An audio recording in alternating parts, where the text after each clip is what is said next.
নূর, তোমার আম্মু কই? আমার আম্মু মারা গেছে। কেমনে মারা গেছে? আমার আম্মু মারা গেছে। মরে গেছে গিয়া? আম্মুর কথা মনে পড়ে? হাই আম্মু কি আদর করতো? হাই এখন এই বাবারে বেশি করে জ্বালাও। হাই। প্রিয় দর্শক, একজন হত দরিদ্র বাবা তার দুটি দুধের সন্তান নিয়ে রাজধানী ঢাকা শহরে অলিতে গলিতে অটোরিকশা চালাচ্ছে। তার এই অটোটি ভাঙাচুরা, কিন্তু তারপরও ক্ষুধার তাড়নায় তার এই দুটি সন্তানকে নিয়ে অটো চালাতে হচ্ছে। আজ থেকে 2 বছর আগে সোশ্যাল মিডিয়াতে আপনারা দেখেছেন বরিশালের রনি মিয়া তার দুটি সন্তানকে নিয়ে অটো চালাচ্ছে। এরপর আপনারা কিন্তু জানতে পেরেছিলেন দীর্ঘ 18 মাস যাবত এই দুটি সন্তানকে ঘরের ভিতর তালাবন্দি করে রেখে এই রনি মিয়া কিন্তু চলে যেত রিক্সা চালাতে। এখন সন্তানেরা একটু বড় হয়েছে, তাই তাদেরকে ঘরে রেখে যেতে পারছে না এই রনি মিয়া। তার স্ত্রী নাকি একজন মানসিক ভারসাম্যহীন ছিল, তাই ছোট মেয়ে যখন 6 মাসের ছিল তখন তার স্ত্রী নাকি সুইসাইড করে এই পৃথিবীর মায়া ত্যাগ করে চলে যায়। এরপরে সেই মামলায় তার শ্বশুর শাশুড়ি তাকে 4 মাস 10 দিন জেল খাটিয়েছিল। জেল থেকে সে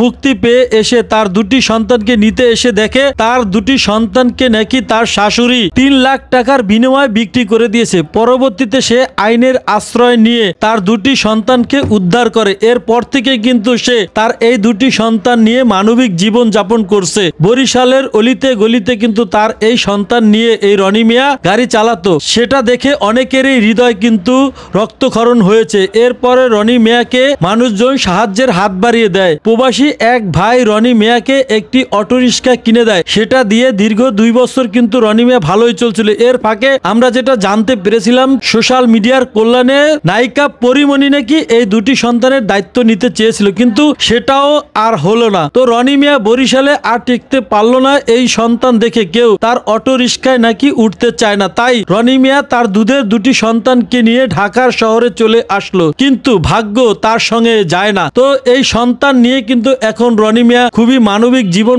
যাপন করছে। ঢাকাতে এসে তার যে ভাঙা রিক্সাটা আছে সেটা দিয়ে সারাদিন চালিয়ে রনি মিয়া 2 থেকে 300 টাকা ইনকাম করে। 150 টাকা চলে যায় তার এই ব্যাটারি চালিত গাড়িটিকে চার্জ দিতে। তো এখন গাড়িটিরও অবস্থা ভালো না, খুব জরাজীর্ণ ভেঙে গিয়েছে। গাড়িটিকে মারামত করতেও অনেক টাকা লাগবে, কিন্তু সে যেই ঘরটিতে আছে সেই ঘরটিও কিন্তু থাকার মতো অবস্থা না। তো যে যেখান থেকে দেখছেন আপনাদের সবার কাছে অনুরোধ করব, যে যতটুকু পারেন এই রনি মিয়ার পাশে এসে দাঁড়াবেন। আর যদি একান্তই তাকে সাহায্য সহায়তা না করতে পারেন তাহলে এই ভিডিওটি শেয়ারের মাধ্যমে তার পাশে এসে দাঁড়াতে পারেন। তো সবাই যে যেখান থেকে দেখছেন আমরা বিস্তারিত সম্পূর্ণ ভিডিওতে দেখব। ভাই আমরা তো আইছে। হ্যাঁ ভাই, আমার ঘরটা কি অবস্থায় আছে এটাকে দেখমু, কথা কইবেন না আগে? না, পরে কেন? আচ্ছা ঠিক আছে, চলেন। তো দর্শক, সে বরিশালে এই যে ময়ূরম এবং নূরকে নিয়ে কিন্তু বরিশাল শহরে সে কিন্তু তার দুটি সন্তানকে কিন্তু সে তার যে রিক্সা চালায় সে রিক্সার 2 পাশে নিয়ে কিন্তু সে গাড়ি চালাচ্ছিল। কিন্তু সে বরিশাল থেকে কিন্তু ঢাকায় চলে এসেছে। ঢাকায় এসে সে কোথায় থাকতেছে আমরা একটু দেখবো যে তার পরিবেশ। এইটা ঘর ভাই? হ্যাঁ এইটাই ঘর ভাই। এই ঘর? হ্যাঁ ভাই। যান তো ওদিক, যান তো, দেখি যান ভিতরে যান। এই অবস্থা কে ভাই? ইন্দুর টিন্দুর পালেন নাকি? ইন্দুর পালেন? না না। তাহলে মানুষ এভাবে থাকতে পারে? না, মানুষ এভাবে থাকতে পারে? এটাই লাইট নাই? লাইট না না, লাইট ঠিক হাড়ি পাতিল নাই? ওই আছে ওই যে। এই যে দেখেন, একটা পাতিল, একটা কি বলবো বল, এই আর এই পাশে মনে হয়তো জামা কাপড় যে রাখবে সেই জায়গাটাও নাই। এই দেখেন জামা কাপড় মুড়ি টুড়ি সব এখানে রাখছে, এখান থেকে আবার জামা কাপড় ওদের পরায়। এই হলো অবস্থা। এই যে দেখেন লাইট ঠিক আছে? না, লাইট ঠিক আছে। লাইট নষ্ট হয়ে গেছে, লাইট কিনবো সেই অবস্থাও নাই। দেখেন লবণ কিভাবে রাখছে, এইভাবে করে মানবতার জীবন যাপন করছে কিন্তু এই রনি ভাই। রনি ভাইয়ের কি অবস্থা দেখেন, একটা মশুরি গাইছে ঘর, উপরেও কিন্তু ফ্যান নাই। মানে কি পরিমাণ কষ্ট করতেছে। আমরা একটু বাহিরে যাই ভাই, ঘরের ভিতরে তো ওরকম একটা চৌকিও কিনতে পারেন না। না ভাই, চৌকিও কিনতে পারেন না। এই অবস্থা। আপনাদেরকে আসলে ঘরটা দেখাইলাম, আমরা একটু বাইরে যে একটু বাকি বিস্তারিত কেন ঢাকাতে চলে আসলো সেই সুদূর বরিশাল শহর থেকে। বরিশাল আইছিলাম যে ওই ঢাকা শহরে মনে করছি বরিশালে তো ইনকাম নাই এরকম। তো মনে করছিলাম যে বরিশালে যেরকম উঠে না মানুষ দেখছি আর সামনে ঢাকা এলে হয়তো উঠবে। তো ঢাকায় কি অবস্থা, ঢাকারও কষ্ট বেশি, ঘরের পরিস্থিতি দেখলেন কি অবস্থা। মানে বরিশাল তো নয়, ঢাকায় কষ্ট বেশি। কিভাবে কেমনে কি করেন? কিভাবে করবো, গাড়ি ভেঙে গেছে, গাড়ি চালাইতে পারতেছি না, গাড়ির ব্যাটারি বসে গেছে, এখন আসি তো খুব ঝামেলার ভিতরে, খুব কষ্ট। মানে অনেক কষ্টে আছেন। হ্যাঁ, ব্যাটারি বয়ে গেছে গাড়ি দর্শক শ্রোতা দেখলাম আমি ওনার গাড়িটা কি অবস্থা।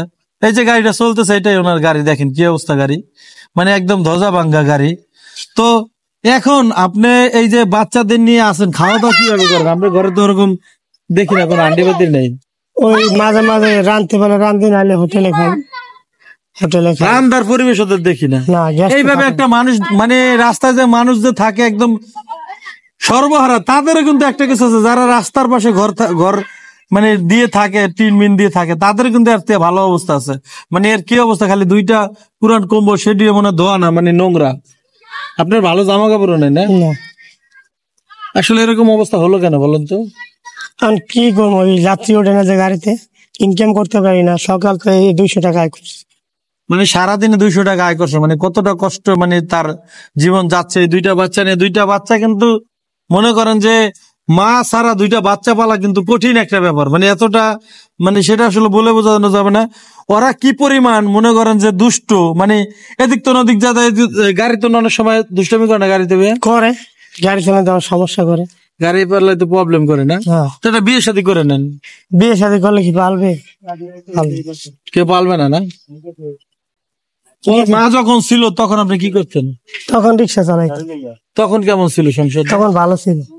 মানে সাজানো গোছানো সংসার। নারী না থাকলে যে যা হয় আর কি, একটা নারী কিন্তু ঘরের সৌন্দর্য। ভাই যে জ্বালায় আপনি যদি দেখতেই তো আছেন, যে জ্বালায় এতে কোনো মানুষ সহ্য করবে না। আর যে বিয়ে করি হে ডাইরেক্ট মারিয়া লাগবে, কারণ এর অতিরিক্ত জ্বালা, এই জ্বালা সহ্য করার মতো না।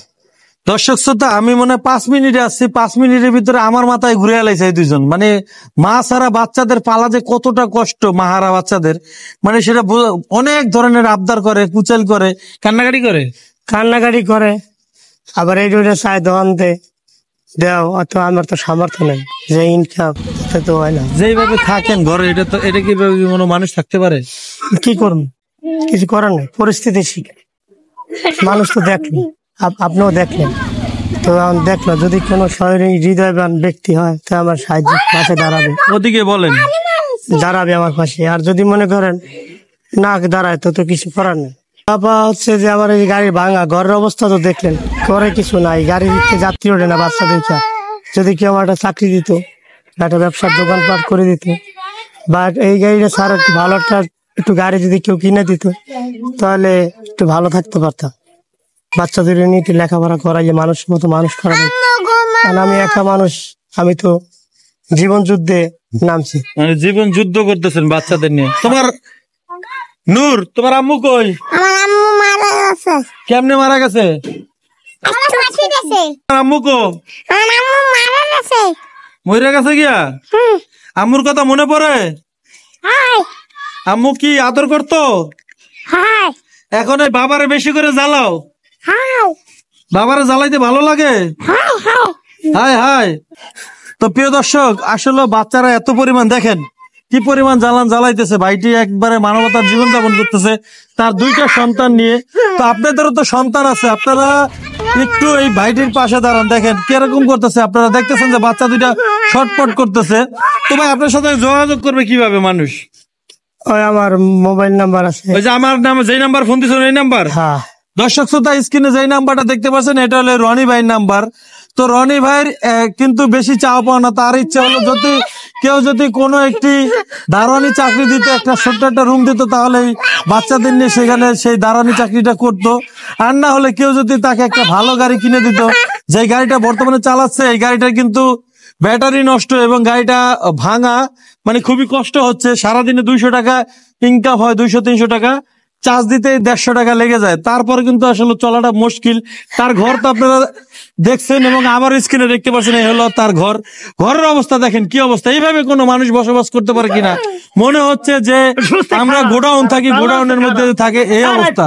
তো যে যেখান থেকে দেখছেন দয়া করে যে যেটুকু পারবেন এই ভাইয়ের পাশে দাঁড়াবেন। আর যদি একান্তই সাহায্য সহায়তা না করতে পারেন, ভিডিওটি শেয়ার করে সবাই সঙ্গে থাকবেন। আল্লাহ হাফেজ।